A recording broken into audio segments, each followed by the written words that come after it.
nakakarampot na pera. Ito, real talk ha.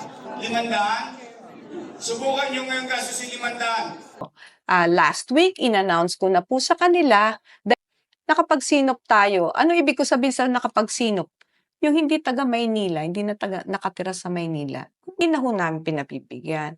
Yung hindi na ho botante ng Maynila, pwera 85 years old, pataas excluded yan, hindi na rin ho makakatanggap ng benepisyo.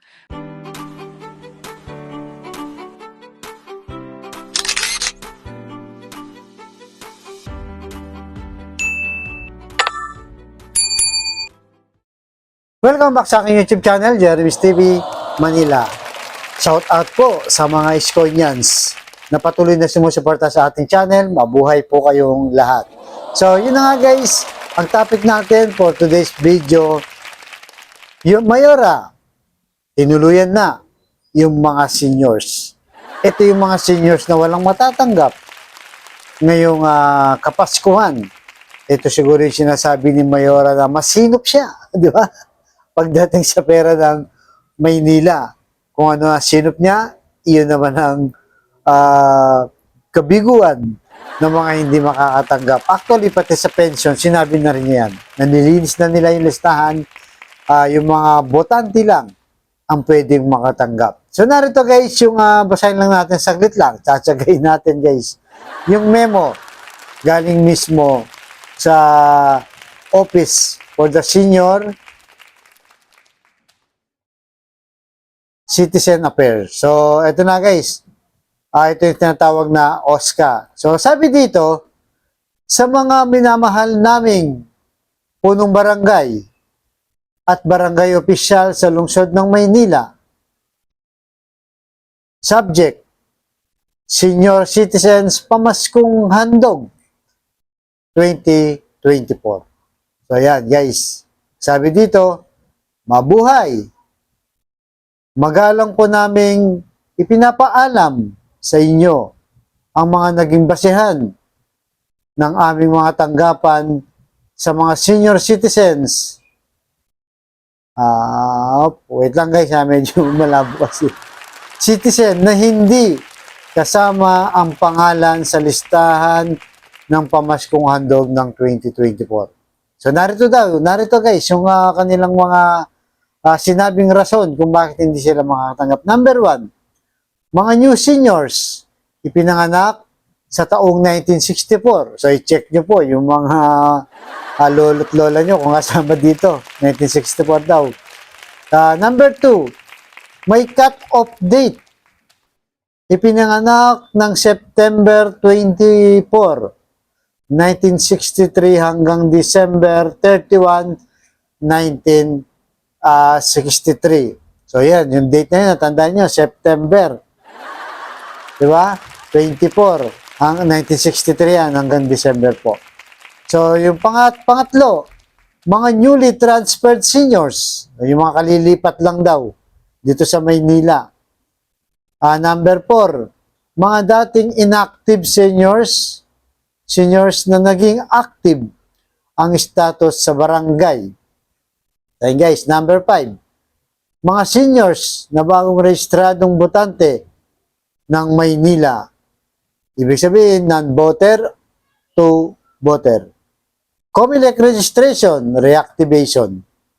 COMELEC registration, transfer from another district, city, municipality. Number 6, mga seniors na nagpa-cancel ng kanilang Manila OSCA ID. Number 7, mga seniors na with 2 consecutive unclaimed payout. Number 8, mga seniors with multiple registration. Number 9, mga seniors na non-voter at nag-submit ng notaryadong malayang pahayag. Number 10 guys, mga seniors na may hawak na OSCA ID at ibang city, municipality. Mga senior na declared deceased, yung mga namatay na to guys, no, wala na, natural lang yun. Mga seniors na verified non-resident. So, ibig sabihin, hindi siya residente dito. Wala, hindi rin sila kasama. Malungkot na balita. So, yun guys, yun ang sinasabi nila. So, sumatotal, ito yung mga kondisyon na naging masinop nga ito si Mayora sa Kabandong Bayan. Hindi sinama yung mga senior. Na kung saan, guys, alam naman natin, nung panahon ni Yorme, di ba, ay lahat siyang pantay-pantay. Mayaman, middle class, at mahirap. Walang sino-sino. Na kung saan ay sinabi naman ni Mayora, kaya daw niya ginawa yan. Dahil nga daw tatakbo siya ng pagka-presidente itong si Yorme. Pero ginawa niya yan, guys, di ba? Dahil nga sa pagmamahal niya sa mga seniors. Di ba? Kasi talagang makita mo kung sincere ang tao o hindi, di ba? Yung pag-upo pa lang ni Yorme, isa yan sa mga naging prioridad niya sa kanyang panunungkulan. At ano nga ba talaga ang sagot ni Yorme dito? Di ba? May sagot si Yorme dito, guys. Sa mga status ng mga seniors, bakit ganyan ang ginawa nitong si Mayora? Kaya nalulungkot ako si Yorme dahil nga iniba yung proseso. Diba? Imagine mo sa katiting na pension lang din. Diba? Sa mga seniors, tinanggal pa. So narito guys, panoorin natin yung mismong sagot ni Yorme sa status ng mga senior citizen. Ang audience niya dito guys, dito sa video na to, mga senior siyempre. Mga bidang seniors na kung saan ay ipapaliwanag ni Yorme. So narito na guys, panoorin po natin ng sabay-sabay. Pasok, Boss Boy. At yung batang mayor na yon, nakapag-isip ng isang programa para sa mayaman, sa middle class, sa mahirap, sa may sakit o wala, sa botante o hindi, lahat ng senior citizen pantay-pantay may pensyon na 500 pesos. Tama ba? First time. Walang nangyari yan sa lumang panahon. Sa mga nagdaan, wala. Wala. Okay. Anong sabi ko? Anong specific rule ko? Nung ginagawa ko to, nasa nangka ko sila, nasa kaliwa ko sila, nasa kodli ko sila, kasama ko silang ginagawa to. Anong sabi ko? Tay, umanatag kayo. Kapag hindi mo nakuha yung first quarter, sa anumang dahilan, pagdating ng second quarter, doble ka. Tama, mali? Pag hindi mo nakuha first quarter, second quarter, third quarter, triple ka. Tama, mali? Ano sabi ko pa sa Facebook ko? Every Friday, I think ngayon lang kayo nakakita ng gobyerno na nagre-report sa taong bayan tuwing Biyernes ng gabi sa Capital Report. Di ba? Ano sabi ko? Nay, tay, lolo't lola, pumanatag kayo. Pag hindi nyo nakuha yung Enero hanggang Nobyembre, pagdating ng Disyembre, maglulubi-lubi tayo. Lubi-lubi. Enero, Pebrero, Marso, Abril, Mayo, Junyo, Hulyo, Agosto. Hey!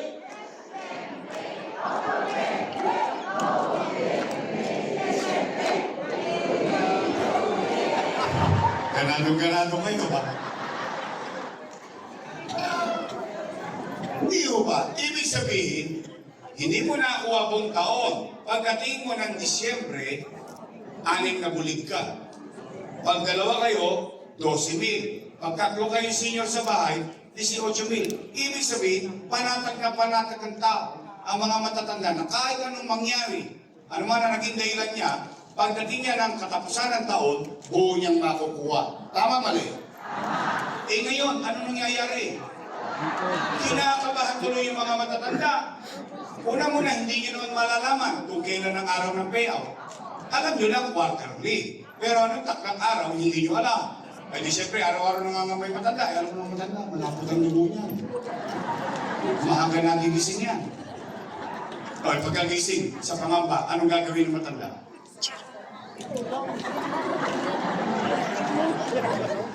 Chairman, balita. Nay, wala pa. Sawi, uwi. Tulog ulit. Gising ng maga. Pagkagising ng maga, ang unang nasa isip, barangay. Chairman, ano na? Hello, alaws pa. Eh, mamalas-malas mo yung matanda. Tinawagan na ako. Lola, pasyal ka naman dito sa Cavite. Namimiss ka namin. Lolo, pasyal ka naman sa Bulacan. Namimiss ka namin. Walang nagawa yung matanda. Ako yung tumawag. Nagbakasyon. 2 days after, balik na San Miguel. Ano, Chairman? Gusto na? Naku na yung nagkabigayang kahapon. Wala ka.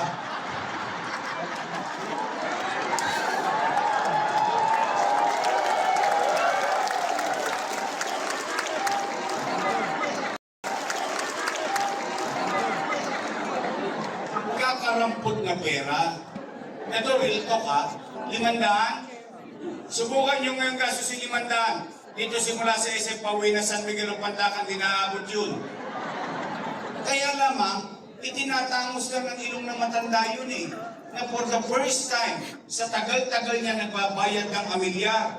For the first time, sa tagal-tagal niya namuhay sa Maynila. For the first time, ang daming nagdaang mayor. May isang batang mayor, pinagmalasakitan kami. Binigyan kami ng importansya. Added and giving value to us as our elders. Yun ang reason behind it. Eh ngayon, pahirapan mo pa, maling anda lang. Ito, real talk. Eh, yung iba nga sa inyo dito, may 500 naman eh. Sa totoo lang. Kaya lang, alam mo yung niyayabang mo lang, uy, matandang Maynila ako. Sa Maynila, prioridad kami. Yun eh. Eh, minsan nga, pinagagalitan pa kayo ng anak nyo eh. Oh, Nay, huwag ka na pumila dyan ang init-init at aki ka pa, 1.5 lang yan, ako na magbibigay. Ano sabi ng matanda? Ayoko ng pera mo, gusto ko kay Yorme. Kaya guys, napanood nyo, di ba? Iba talaga si Yorme pagka siya nagsalita. Kuwang-kuwa ang loob ng mga seniors natin, di ba? So, talagang nireal talk niya, guys. Itong si Yorme, di ba? Yung mga seniors. Bakit nga naman babaguhin yung policy? Di ba? Katiting na pera lang, guys. Yung 500 na binibigay nga. Tama si Yorme. Di ba? Dahil matanda na yan, kailangan na ng pera yan. Kahit parang bariya nga lang masasabi, tapos tatanggalin mo pa.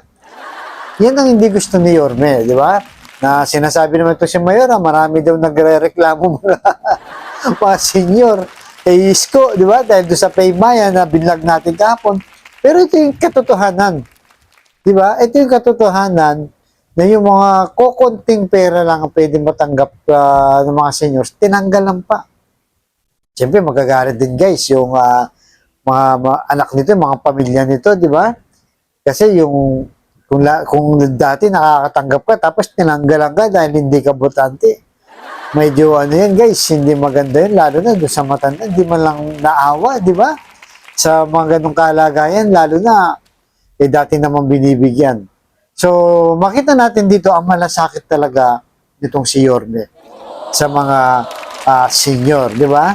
Ang laki naman ng budget ng Maynila guys, 25 billion, di ba? Yung pinasa nila na nireklamo nitong si JTB, hindi raw alam kung ano-anong laman nun, di ba?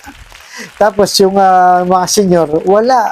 Merong hindi binigyan na pinagmamalaki ni Mayora na naging masinop daw siya sa pera ng Maynila na kung saan ay nabigo naman yung mga dapat tumanggap o tumatanggap na hindi na makakatanggap ngayon. Di ba? So talagang iba guys, iba. Kaya nga guys, bawi na lang yung mga pamilya nito. Bawi na lang po kayo sa election. Alam niyo na ang gagawin niyo, di ba? Kailangan na po niyong ibalik, di ba? Ibalik na natin itong si Yorme para yung allowance, di ba? O mga pension, maibalik din ni Yorme. At napakaganda kanyang policy, di ba? Pantay-pantay, mahirap, middle class, at mayaman. Di ba? Lahat yan meron. Basta nandito ka sa Maynila, kailangan meron ka. Yun ang magandang policy ni Yorme. Hindi na siya pumipili, guys. Di ba? Pera naman ng bahay. Hindi mo naman yung pera, di ba? Bakit yung tinitipid yan? Di ba? Bakit yung tinitipid yan? Ang mga matatanda, kailangan ng pera. Di ba? Kailangan ng tulong, kailangan ng kalinga. at pagmamahal. So kayo guys, anong masasabi nyo dito?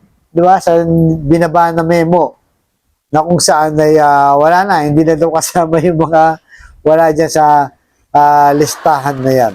So tuloy-tuloy lang tayo guys, di ba? Huwag nyo pong kalimutan, like, share, and subscribe po. At syempre, yung comment nyo guys, lalo na yung mga pamilyang may mga seniors na nawala na daw sa listahan ngayon sa kanilang sinasabing pamaskong handog. Wala nang pamasko. Bawi na lang po ayahan nyo lang sila. Ilang buwan na lang yan guys, ilang buwan na lang.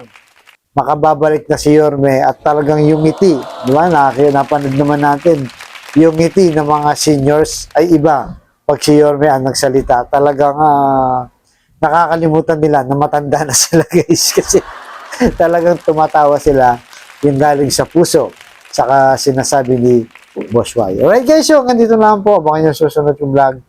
Thank you very much po. Pagpalain tayo ng poong may kapal. Manila, God bless.